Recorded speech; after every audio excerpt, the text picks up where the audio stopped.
期四、星期五咧，好難得咧，我有2日嘅活動之後咧，就乘機咧就去 City Centre， 咁去 shopping 啦，係咪？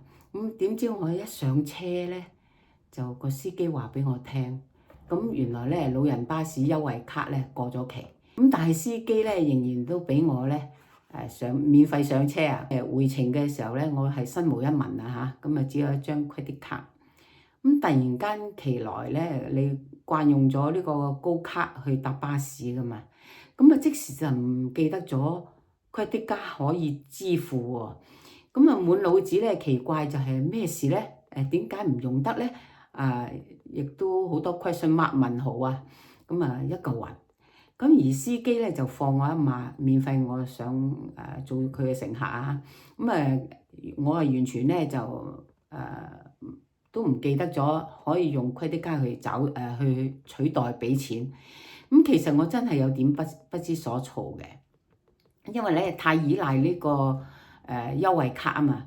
咁我可能咧就喺英國5年咁耐咧，都任何大小事咧都乜都唔會去煩惱啊。咁因為飯來張口噶嘛。咁尤其申請呢啲卡咧，都係家人安排。咁如果你即係過咗期啊，我更加唔知啊。咁一無所知。咁當時仍然都未醒覺嘅喎。嗰個念頭咧就係倒不如咧一陣間咧回程嗰陣時咧就當步行翻屋企就算啦咁樣喎。漠視咗嗰張 credit 卡，又鬼知又唔記得咗自己咧冇no sense of 呢個 direction 啊，即係冇乜方向感嘅嚇我。好多時候咧都會行錯嗰啲方向嘅嚇。平時咧都係靠啲車唔認得路嘅。有時我會行反方向嘅嚇，真係成個白痴咁嘅。有時咧亦都會怪自己咧，即係以前上堂上呢個 geography 咧就冇加以留心，加上咧呢個 GPS 咧又未夠認知啊嚇，變咗咧睇唔掂啊。一路行一路問。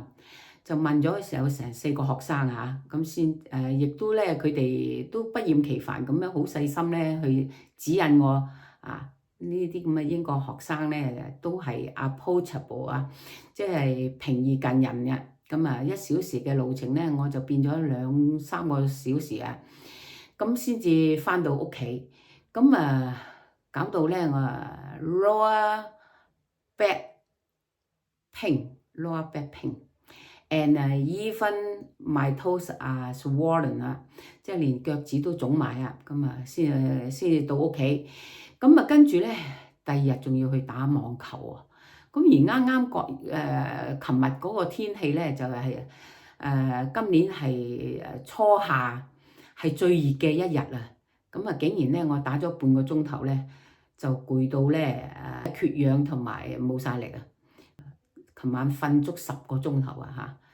真係咧就承受唔到連續2日嘅體力透支，只係可以漫步啊，同埋咧你只係可以申請老人卡啊嚇。長者咧通常咧都會遇上呢啲問題㗎嚇。